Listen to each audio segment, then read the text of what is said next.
Sejumlah gerbong atau kereta bekas terbakar di Pusat Gudang Logistik (PKLG), Stasiun Purwakarta, Kabupaten Purwakarta, Jawa Barat Kamis tanggal 31 Agustus tahun 2023.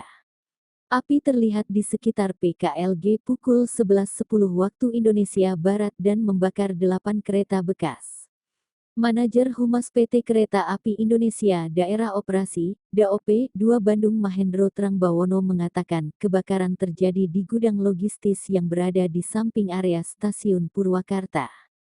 4 unit kendaraan pemadam kebakaran dari Purwakarta turun membantu upaya pemadaman api yang membakar sejumlah bekas kereta. Mahendro mengatakan, lokasi gudang penyimpanan kereta bekas itu bukan berada di jalur operasional. Sekitar pukul 11.15 waktu Indonesia Barat menurut dia, 4 unit kendaraan pemadam kebakaran dari Purwakarta turun membantu upaya pemadaman api yang membakar sejumlah bekas kereta. Adapun penyebab kebakaran masih diselidiki.